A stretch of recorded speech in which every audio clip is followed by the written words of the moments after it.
Rin, jangan nonton TV terus, nanti matamu rusak. Udah jam 5:30 sore ini, ayo mandi dong, teriak Yanti. Iya ma, ini SpongeBob-nya udah mau habis, bentar lagi selesai, jawab Ririn tanpa menolehkan wajahnya ke arah Yanti. Kedua bola matanya terus-menerus menatap layar TV. Yanti menghela nafas panjang mendengar jawaban Ririn. Ya sudah, SpongeBob-nya habis, kamu harus segera mandi loh ya, kata Yanti. Ririn tidak menjawab kata-kata Yanti. Ia terus menatap layar TV yang terletak sekitar 2 meter dari wajahnya. Yanti adalah seorang wanita berumur 32 tahun. Ririn adalah anak perempuan Yanti satu-satunya yang masih berumur 5 tahun. Suami Yanti yang bernama Purnomo bekerja sebagai seorang manajer di perusahaan jasa asuransi yang sangat besar di kota Surabaya. Tapi gajinya biasa-biasa aja jumlahnya. Namun rumah yang ditinggali oleh Purnomo, Yanti, dan Ririn ini adalah merupakan rumah kontrakan. Jumlah tabungan Purnomo masih belum cukup untuk membeli rumah sendiri.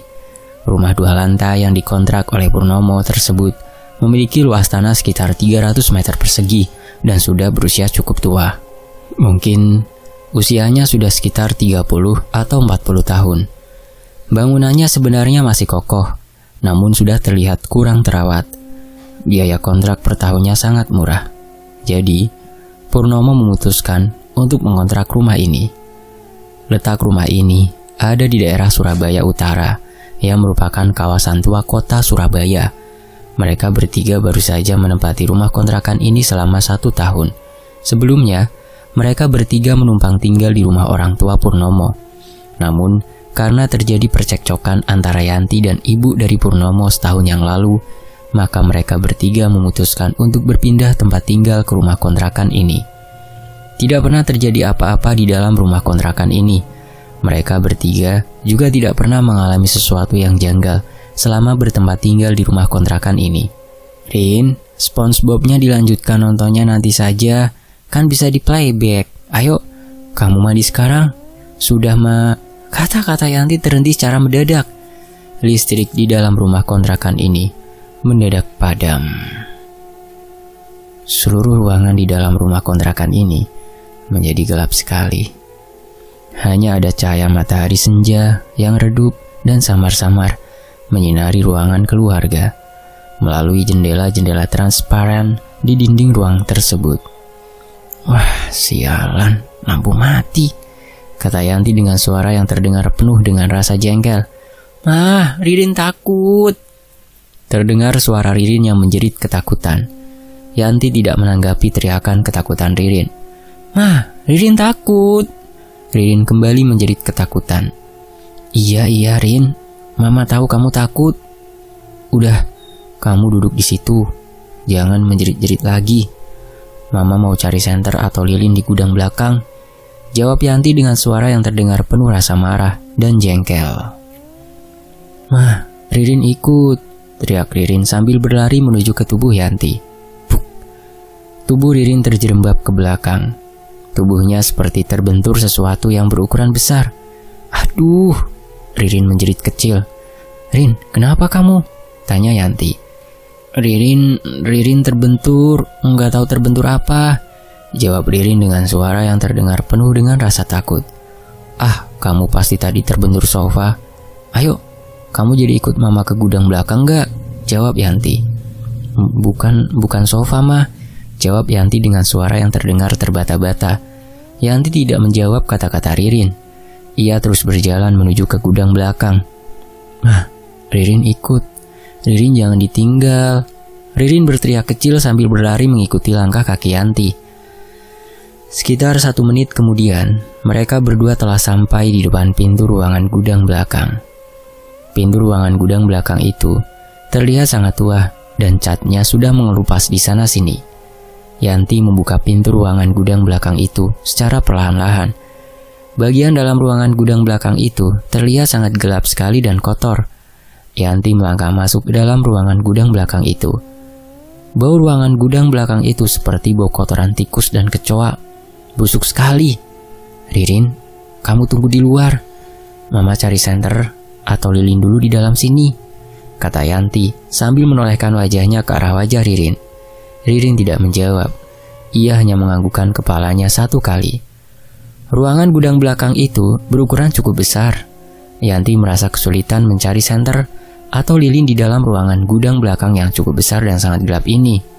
"Mah!" terdengar suara Ririn memanggil Yanti. Yanti menjawab dengan gumaman mulutnya saja. "Mah!" Ririn memanggil Yanti kembali. "Apa sih, Rin?" jawab Yanti tanpa menolehkan wajahnya ke arah Ririn yang sedang berdiri di luar pintu ruangan gudang belakang itu. Ririn kebelet pipis," jawab Ririn dengan suara yang terdengar terbata-bata. "Hah? Kebelet pipis? Ya pipis aja di kamar mandi sana," jawab Yanti. "Loh, tapi Ririn nggak berani ke kamar mandi sendirian. Gelap sekali. Ririn takut," jawab Ririn dengan suara yang terdengar kecil. "Aduh Rin, kamu itu kebelet pipisnya di saat yang gak tepat Rin. Tunggu ya, tahan. Mama masih mencari senter atau lilin di dalam sini. Tunggu," jawab Yanti dengan suara yang terdengar penuh dengan rasa jengkel. Rini tidak menjawab kata-kata Yanti.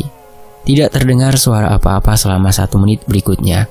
Yanti terus-menerus mencoba mencari senter dan lilin di dalam ruangan gudang belakang rumah ini. Tidak ketemu. Yanti menghela nafas panjang. "Mah!" terdengar suara Ririn yang memanggil Yanti. "Apa sih Rin? Kamu gak tahu ya? Mama ini sedang sibuk mencari senter atau lilin. Sabar dong Rin. Tahan kebelet pipisnya," teriak Yanti dengan nada suara yang terdengar melengking. Ririn tidak menjawab kata-kata Yanti. Tiba-tiba, telapak tangan kanan Yanti menyentuh sesuatu yang janggal ketika ia mencoba merogoh-rogoh bagian dalam kardus berukuran besar di dalam ruangan gudang belakang ini. Sesuatu yang lembut dan bundar, sesuatu yang agak lembab, sesuatu yang panjang, sesuatu yang terasa seperti rambut, sesuatu yang berambut panjang. Telapak tangan kanan Yanti menyentuh rambut. Bukan hanya rambut, itu sesuatu yang berambut panjang. Yanti merasa sangat kaget dan ia segera menarik telapak tangannya ke belakang. "Ih, apa itu? Tikus kah?" teriak Yanti. Namun di dalam hati Yanti, ia menyadari bahwa yang tadi ia sentuh bukanlah rambut atau bulu tikus. Itu adalah kepala manusia yang berambut sangat panjang. Ada sesuatu yang tertawa kecil di dalam kardus yang berukuran besar tersebut. Terdengar seperti suara tertawa kecil perempuan. Yanti menjerit kecil. Tubuhnya tersentak ke belakang. Jantung Yanti berdegup dengan kencang. Kepalanya terasa ringan dan berdenyut-denyut. "Mah!" terdengar suara Ririn memanggil Yanti.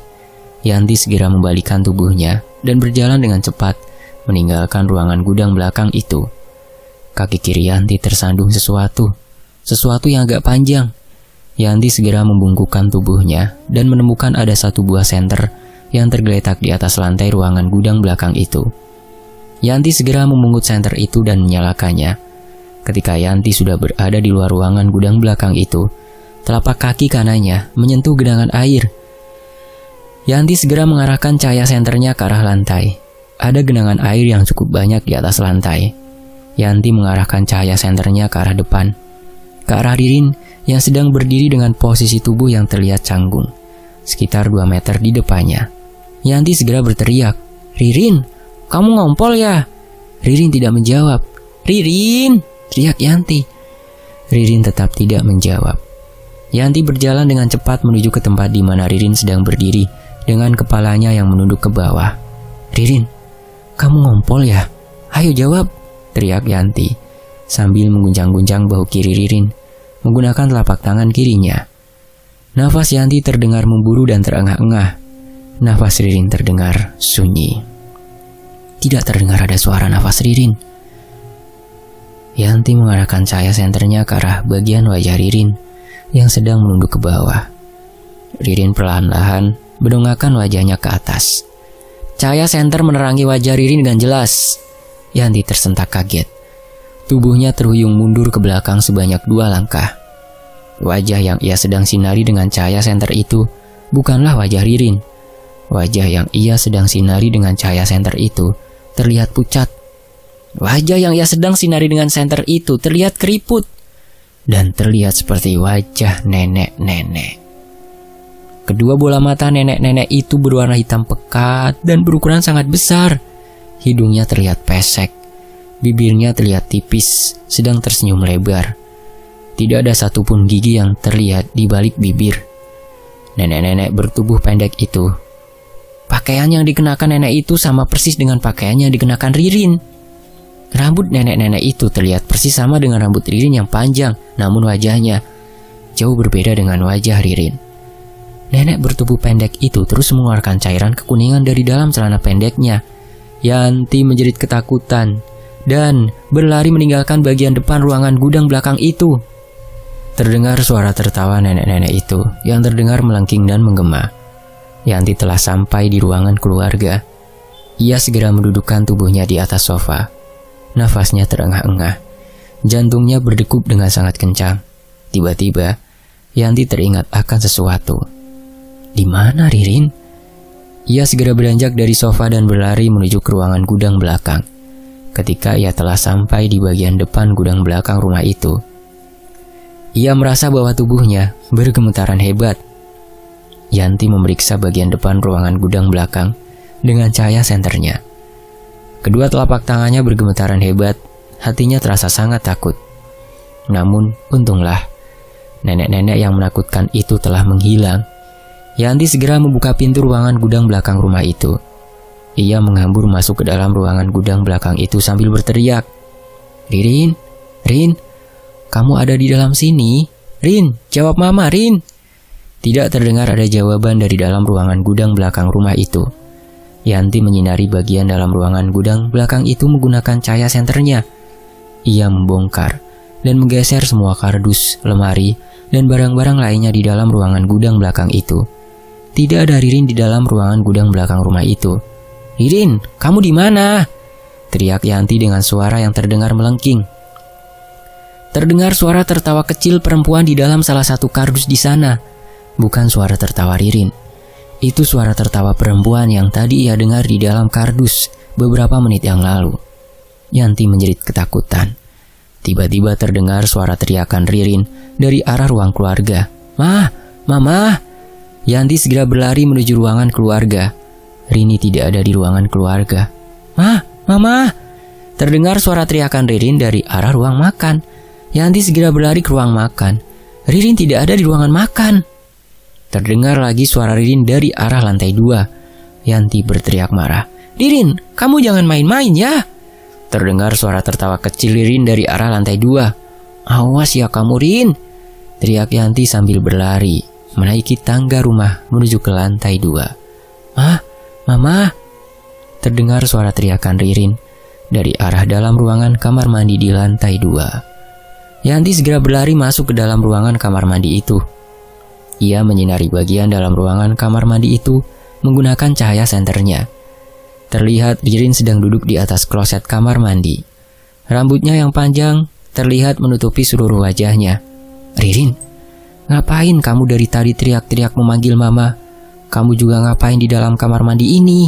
Kamu kan bisa memakai kamar mandi di lantai 1, teriak Yanti dengan suara yang terdengar bergetar. Rini tidak menjawab pertanyaan Yanti.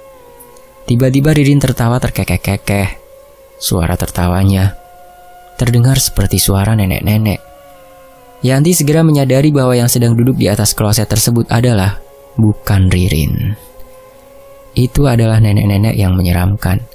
Ia menampakkan dirinya kepada Yanti sekitar 20 menit yang lalu. Cahaya senter Yanti menyinari bagian wajah nenek-nenek itu yang tertutupi oleh rambut panjangnya, dan tubuh kecil nenek-nenek itu yang memakai pakaian yang sama dengan yang dikenakan Ririn. Tubuh nenek-nenek itu terlihat kaku dan tidak bergerak sedikit pun. Rambut panjang yang menutupi bagian wajah nenek-nenek itu tiba-tiba rontok satu persatu dan terjatuh ke atas lantai dengan cepat, seperti ada yang mencukur dan memotong rambutnya. Yanti menjerit kecil. Tubuhnya tidak bisa digerakkan sedikit pun. Kepala nenek-nenek itu sekarang terlihat gundul dan dipenuhi dengan borok berwarna kehitaman. Wajahnya sekarang terlihat dengan jelas, namun kali ini wajahnya terlihat hancur. Terlihat jauh lebih menyeramkan dan mengerikan daripada sebelumnya. Kulitnya terlihat berkerut-kerut dan robek-robek. Terlihat daging berwarna kebiruan di balik kulit wajahnya yang robek-robek. Kedua kelopak matanya tidak ada, hanya ada 2 bola mata berukuran sangat besar dan berwarna hitam pekat. Hidungnya terlihat rata. Tidak ada batang hidungnya, hanya ada 2 lubang berukuran kecil di bagian hidungnya. Bibirnya terlihat sangat tipis dan tertutup rapat. Wajahnya seperti wajah manusia yang telah dimutilasi.